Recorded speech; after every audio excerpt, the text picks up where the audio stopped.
नमस्कार मैत्रिणींनो, माझ्या चॅनलमध्ये तुमचं स्वागत आहे। आजच्या व्हिडिओमध्ये आपण या कळीदार लेहंग्याची कटिंग आणि स्टिचिंग कशी करायची ते पाहणार आहोत। अशा पद्धतीचा हा 12 कळ्यांचा लेहंगा जो आहे आपण साधारण 12 वर्षाच्या मुलीसाठी बनवलेला आहे। 12 ते 13 वर्ष वयासाठी आपण हा बनवलेला आहे। तर व्हिडिओला सुरुवात करूयात। याकरता इथे मी 2.5 मीटर कापड घेतलेलं आहे, जे की वर्क केलेलं कापड आहे आणि अशा पद्धतीची याच्यावरती डिझाइन आहे। ब्रॉकेट फॅब्रिक घेतलं तरी चालणार आहे इथे तुम्ही। तर सुरुवातीला आपल्याला जी कटिंग करायची आहे ती कळीची जी कटिंग आहे ती पेपरवर करायची आहे। तर याकरता 2 पेपर मी जॉईंट करून घेतलेले।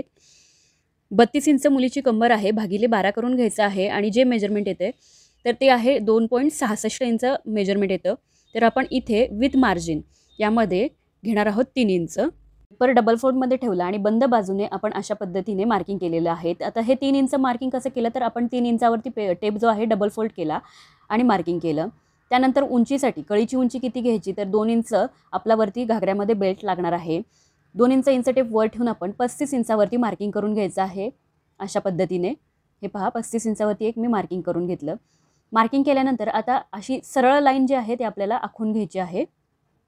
सरळ रेष इथे आखून घेतली। त्यानंतर आता कळीची रुंदी किती घ्यायची आहे तर या साईजमध्ये मी कळीची जी रुंदी आहे ती साधारण 7.5 इंच ठेवणार आहे। 7.5 ते 7.25 इंच। तर 7.5 7.25 इंचावरती टेप अशा पद्धतीने डबल फोल्ड करून घ्यायचा आणि मार्किंग करून घ्यायचे। हे पहा अशा पद्धतीने इंच टेप व्यवस्थित त्या मार्किंगवरती ठेवला, डबल फोल्ड केला आणि मार्किंग करून घेतलं।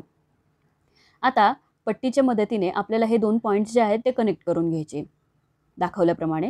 हे पहा इथे तुम्ही इंच टेपचा वापर केला तरीही चालणार आहे। याच साईजने याच मेजरमेंटने तुम्ही वेगवेगळ्या साईजचे लेहंगे जे आहे ते बनवू शकता। अशा पद्धतीने फॉर्म्युला हा यूज करायचा आहे तुम्हाला। दोन्ही पॉईंट्स कनेक्ट करून घेतले। त्यानंतर आता काय करायचं आहे, या बाजूने अर्धा ते पाऊण इंच वरती असा गोलाकार कळीला देऊन घ्यायचा आहे, जेणेकरून तिरकी अशी टोकं येत नाहीत कळीला। तर हे पहा इथे दाखवते मी डार्क करून घेतलेली आहे ही लाईन। आता या मार्किंग प्रमाणे आपल्याला पेपरची पहिल्यांदा कटिंग करून घ्यायची आहे किंवा पेपरवरील जी कळी आहे त्याची कटिंग करून घ्यायची। एक कळी आपण पेपरवरती कट करून घेणार आहोत। कळीची आपण इथे कटिंग करून घेतली। त्यानंतर कापड ओपन करून घेतलं आणि जशी डिझाइन आहे त्याप्रमाणे त्या डिझाईनवरती आपण हे कळी जी आहे ती ठेवून घेतलेली आहे। हे पहा पेपर ठेवून घेतला आणि साईडने व्यवस्थित मार्किंग करून घ्यायचं आहे आपल्याला। डिझाइन जी आहे परफेक्ट मॅच करत आपल्याला ही जी आहे मार्किंग करायची आहे। इथे मार्किंग करून झाली आहे एका कळीची। तर आता जशी मार्किंग केली त्याच पद्धतीने आपण या कळीची जी आहे ती कटिंग करणार आहोत। सेम अशाच पद्धतीने आपल्याला उर्वरित जे कापड आहे त्यातून 12 कळ्या ज्या आहेत कट करायच्या आहेत। तर एका कळीची कटिंग झाली। आता मी पेपर साईडला ठेवणार आहे आणि जी कापडाची कळी आहे तीच अशा पद्धतीने आपल्याला घ्यायची आणि परत मार्किंग करून घ्यायचं। व्यवस्थित मार्किंग करून घ्यायचं, कळी ठेवायची आणि सर्व कळ्या ज्या आहेत कट करून घ्यायच्या। आता इथे डिझाइन जी आहे ती सरळ असल्यामुळे आपल्याला सरळ सरळ कळ्या कट करायच्या आहेत। डिझाइन जर गोल वगैरे असती तर आपण खालच्या बाजूने एक वरच्या बाजूने अशा अधिक जास्त कळ्या ज्या आहेत आपल्या निघाल्या असत्या। तर टोटल अशा पद्धतीने मी 12 कळ्या ज्या आहेत पूर्ण कापडातनं कट करून घेतल्या। आता अशा कळ्या ज्या आहेत शेजारी शेजारी ठेवून घ्यायच्या। त्यानंतर दोन्ही कळ्यांचं जे आहे मेन फॅब्रिक असं अशा पद्धतीने समोरासमोर ठेवून आपल्याला सर्व कळ्या ज्या आहेत त्या जॉईन करून घ्यायच्या आहेत। हे पहा अशा पद्धतीने सर्व कळ्या ज्या आहेत त्या साईडने जॉईन करून घ्यायच्या आहेत, एकावर एक अशा पद्धतीने साधारण अर्धा इंच मार्जिन दोन्ही बाजूंनी जाईल। कळ्या जॉईन करून घेतल्या त्यानंतर आता अस्तर जे आहे इथे बटर क्रेपचं घेतलंय। अस्तरची कटिंग करून घ्यायची। अस्तर डबल फोल्डमध्ये आहे आणि कळीचा जो लेहंगा आहे तो पण डबल फोल्डमध्ये आहे। तुम्ही अशा पद्धतीने ए लाईनमध्ये अस्तर लावू शकता किंवा अम्ब्रेलामध्ये देखील अस्तर तुम्ही याला लावून घेऊ शकता। अस्तर 4 फोल्डमध्ये ठेवलं, लेहंगा 4 फोल्डमध्ये ठेवला, वेस्टचं मार्किंग केलं आणि साईडने देखील मार्किंग करून घेतलेलं आहे। अशा पद्धतीने लेहंग्याची जी पूर्ण उंची आहे त्याच्यापेक्षा साधारण 2 ते 3 इंच आपल्याला अस्तरची जी उंची आहे ती कमी ठेवायची आहे। लेहंगा ठेवून घ्यायचा। साईडने थोडासा हा क्रॉस पार्ट आहे तिथे छोटासा जॉईंट लागणार आहे आपला या कापडामध्ये। हे पहा आता मी इथे मार्किंग केलं त्या पद्धतीने तिरकस रेष आखून व्यवस्थित ए लाईन शेप जो आहे तो देऊन घेणार आहे आणि इथे सरळ शेप नाही द्यायचा, थोडासा गोलाकार जो आहे तो देऊन घ्यायचा आहे आपल्याला व्यवस्थित। टेपने मार्किंग केलेली आहे पूर्ण पार्टमध्ये मी। आता हे जे छोटे छोटे डॉट्स आहेत ते आपल्याला कनेक्ट करून घ्यायचे आहेत free hand.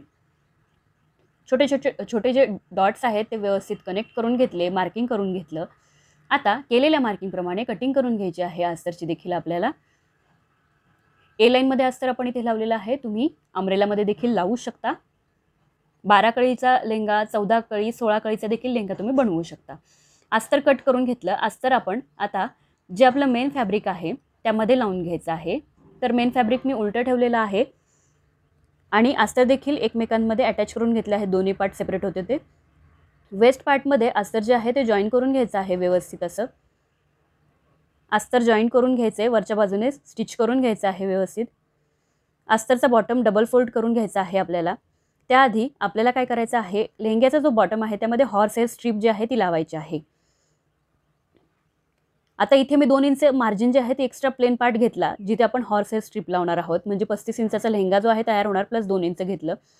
Horse hair strip जी आहे ती अशा पद्धतीने डबल फोल्ड होते. त्याकरता ती कशी लावायची हे पाहूयात. तर ही जी स्ट्रीप आहे ती आपल्याला लेहंग्याच्या सरळ बाजूने लावायची. हे पहा, अशा पद्धतीने सरळ बाजूने लावून घ्यायची. नंतर आतल्या बाजूने डबल फोल्ड करून घ्यायची. पूर्ण कव्हर करून ही पूर्ण लेहंग्यामध्ये आपल्याला इनविजिबल होईल अशा पद्धतीने शिवून घ्यायची. हे पहा, डबल फोल्ड करून घेतलेला आहे मी हे व्यवस्थित. आणि बॉटम जो आहे अशाच पद्धतीने हॉर्स हेअर स्ट्रीपने रेडी करायचा. छान फिनिशिंगमध्ये बॉटम आपला जो आहे इथे तयार झालेला आहे. त्यानंतर आता अस्तरचा जो पार्ट आहे तिथे आपण कॅनकॅन लावणार आहोत. व्यवस्थित असा हेवी लेहंगा आपला इथे तयार होणार आहे. तर साधारण इथे जे मार्किंग केलेलं आहे मी 12 इंचावरती मार्किंग केलेलं आहे अस्तरच्या पार्टवरती. अस्तरच्या पार्टवरती 12 इंच मार्किंग करून रेष आखून घेतली. त्यानंतर कॅनकॅन घ्यायचा आहे आणि कॅनकॅन इथे साधारण मी 2 मीटर घेतलेला आहे. त्याच्या अशा पद्धतीने मी सरळ स्ट्रीप ज्या आहेत कट करून घेतल्या. स्ट्रीपची जी रुंदी आहे ती 11 इंच घेतलेली आहे. हे पहा, अशा पद्धतीने इथे ठेवायचं आहे. आणि हे कॅनकॅन जे आहे याच्या छोट्या छोट्या प्लेट्स आपल्याला बनवून घ्यायच्या आहेत. हे पहा, अशा पद्धतीने इथे तुम्ही बॉक्स प्लेटही बनवू शकता. तर मी इथे छोट्या छोट्या प्लेट्स बनवून घेणार आहे, 1-1, 1.5 इंचाच्या. सर्व प्लेट्सचं डायरेक्शन एका बाजूने राहील अशा पद्धतीने पूर्ण लेहंग्याच्या अस्तरमध्ये मी हे जे कॅनकॅन आहे ते जॉईन करून घेणार आहे. पूर्ण लेहंग्यामध्ये मी हे कॅनकॅन जे आहे अटॅच करून घेतलेलं आहे. तुम्ही पाहू शकता. खालच्या साईडने बॉटम देखील फोल्ड करून घेतला. आता लेहंग्यामध्ये आपल्याला इथे बेल्ट जो आहे अटॅच करून घ्यायचा आहे. तर याकरता या टॉपसाठी मी जे फॅब्रिक यूज केलं आहे ते आहे जॉर्जेटचं फॅब्रिक. त्याचबरोबर टाफेटा फॅब्रिक घेतलेला आहे आणि कॉटन लाइनिंग घेतलेला आहे. तर इथे साधारण मी 1 ते 1.5 मीटर जे आहे मेन फॅब्रिक घेतलेले आहेत.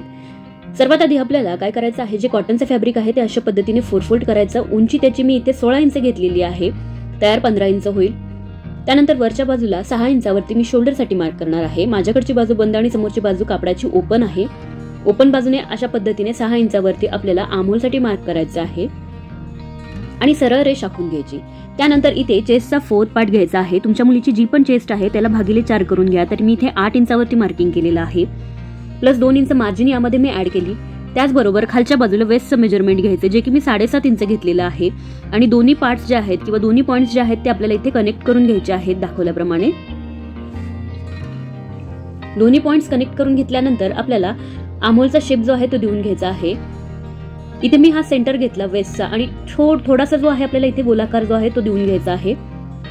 त्यानंतर फ्रंट आर्महोलसाठी 1 इंच आणि बॅक आर्महोलसाठी 1.5 इंचावरती मार्किंग करून अशा पद्धतीने कर्व स्केलचा मी इथे यूज केलेला आहे.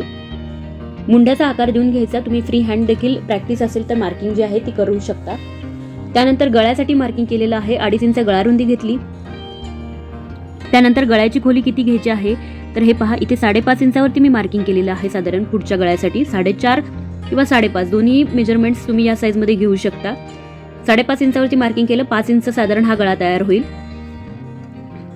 हे पहा, अशा पद्धतीने. त्यानंतर मागच्या गळ्यासाठी आपण इथे 4 इंचावरती मार्किंग करून घ्यायचं आहे. गोलाकार जो आहे पुढच्या गळ्यासाठी मी देऊन घेतला आणि मागच्या गळ्यासाठी देखील गोलाकार देऊन घेणार आहे. या ड्रेसमध्ये किंवा या टॉपमध्ये आपण मागच्या साईडला चेन किंवा बटन दोन्हीही लावू शकतो. अशा पद्धतीने मी शोल्डर स्लोप जो आहे देऊन घेतलेला आहे. 1/2 इंच शोल्डर डाऊन करून घेतले. आता केलेल्या मार्किंग प्रमाणे कटिंग करायची. सर्वप्रथम आपल्याला बॅक आर्महोलची कटिंग करायची आहे आणि त्यानंतर फ्रंट आर्महोलची कटिंग करून घ्यायची. आता आपण इथे कॉटनचं फॅब्रिक जे आहे त्या अस्तरची कटिंग केली. दोन्ही पार्ट सेपरेट करून घेतले. आता जे टाफेटा फॅब्रिक आहे त्याची कटिंग करून घ्यायची आहे बॅक पार्ट ठेवून. इथे 2 लाइनिंग आपण यूज करणार आहोत. हे जे फॅब्रिक आहे इथे तुम्ही सॅटिनचं फॅब्रिक देखील यूज करू शकता टाफेटा ऐवजी, जे की लुक जो आहे ग्लॉसी लुक येतो थोडासा. हे पहा, अशा पद्धतीने जॉर्जेटच्या फॅब्रिकचं पण आपल्याला अशीच कटिंग करून घ्यायची आहे बॅक पार्ट ठेवून. त्यानंतर 4 लेअर मध्ये मी इथे स्लीव्हसाठी फॅब्रिक घेतलेला आहे. स्लीव्सची लेंथ जी आहे ती इथे साधारण 16 इंच घेतलेली आहे किंवा उंची जी आहे 16 इंच घेतली. आता त्यानंतर ही जी बाहीची घडी जी आहे ती पाहू शकता तुम्ही किती घेतलेली आहे. तर साधारण इथे एक पहिली रेष मारून घ्यायची 16 इंचावरती आणि बाहीची जी घडी आहे ती तुम्हाला जेवढ्या जास्त सुन्या हव्या आहेत तेवढी जास्त मोठी घडी जी आहे तुम्हाला इथे घ्यायची आहे. तर खालच्या बाजूला इथे तुम्ही पाहू शकता मी मार्किंग करणार आहे 8 इंचावरती अशा पद्धतीने. आणि वरच्या बाजूला देखील आता ही जी सरळ रेष आहे तिच्या एंडला इथे 3 इंचावरती मार्किंग करायचं आहे, 2.5 ते 3 इंच. आणि स्लीव्हचा आकार देऊन घ्यायचं. बाहीची घडी जी आहे ती साधारण नेहमीची जी रेग्युलर बाहीची घडी घेतो त्याच्यापेक्षा 5 इंच तरी तुम्ही इथे जास्त घ्या, म्हणजे चुन्या ज्या आहेत त्या जास्त येतील. अशा पद्धतीने मी कटिंग करून घेतलेली आहे. स्लीव्सची कटिंग करून घ्यायची. बॉटमच्या साईडने देखील चुन्या जास्त येण्यासाठी जो बॉटमचा घेर आहे त्याच्यापेक्षा जास्त जे आहे रुंदी घ्यायची आहे. आता जॉर्जेटचं फॅब्रिक जे आहे ते टाफेटा फॅब्रिकला तुम्हाला इथे जॉईन करून घ्यायचं आहे व्यवस्थित सर्व बाजूंनी. त्यानंतर जॉर्जेटचं फॅब्रिक सरळ ठेवलं, त्यावरती कॉटन लाइनिंग मी इथे ठेवून घेतलेलं आहे.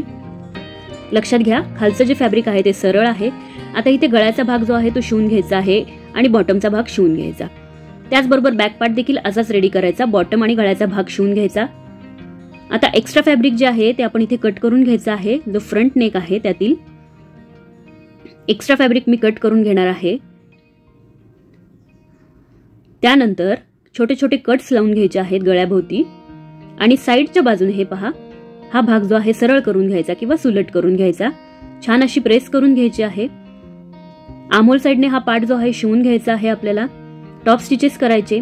आता गळ्याभोवती मी अशी छोटीशी लेस जी आहे ती यूज करणार आहे. 2 लेसचा वापर मी इथे केलेला आहे गळ्याभोवती. आणि त्याचबरोबर फोटोत जसं दाखवलं आहे थंबनेलमध्ये त्याचप्रमाणे कॉन्ट्रास्ट कलरची लेस जी आहे इथे टॉपच्या बॉटमला आपण यूज करणार आहोत. आता स्लीव्हसाठी जेवढा तुमचा बायसेपचा किंवा मुलीच्या हाताचं जे मेजरमेंट आहे ते घ्यायचं आहे, प्लस त्याच्यामध्ये 1 ते 1.5 इंच मार्जिन घेऊन तेवढी लेस घ्यायची आहे. आता ही जी लेस आहे जेवढी मी कट केली त्या लेस भोवती आपल्याला ही जी स्लीव्ज आहे ती छोट्या छोट्या चुन्या घेत सेट करायची.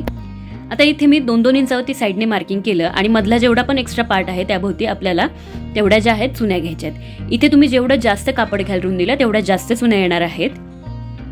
स्लीव्सच्या भागाभोवती आपण लेस अटॅच केली छोट्या छोट्या चुन्या घेत, दोन्ही स्लीव्ज रेडी करून घेतल्या आणि अशा पद्धतीने बॉटमला लेस देखील अटॅच करून घेतली. आता हे जे लेस जी आहे ती थोडीशी उलटी पडते तर तिथे आपल्याला ती फॅब्रिक ग्लूने पेस्ट करून घ्यायची. बॅक पार्ट देखील रेडी करून घेतला. बॅक पार्ट आपण इथे दोन्ही मागच्या बाजूने जे आहे सेंटरच्या बाजूने ओपन केला, तिथे आपण झिप लावू शकतो किंवा बटन देखील लावू शकतो. शोल्डर फिटिंग करून घेतल्यानंतर स्लीव्ज घेतलेली आहे. स्लीव्जचा सेंटर करून घ्यायचा आहे व्यवस्थित. स्लीव्जचा इथे सेंटर करून घेतला आणि अशा पद्धतीने दोन्ही मेन फॅब्रिक समोरासमोर घेऊन आता मी शोल्डरचा जो सेंटर आहे तिथे छोट्या छोट्या प्लेट्स घेणार आहे. शोल्डरच्या सेंटरला मी इथे प्लेट्स घेणार आणि पूर्ण स्लीव्ज जे आहे दोन्ही मी अटॅच करून घेतलेले आहे तिथे. आता फिटिंग करून घ्यायची आहे. या टॉपला दाखवल्याप्रमाणे दोन्ही बाजूंनी 2-2 इंच मार्जिन ठेवून फिटिंग करून घ्यायची.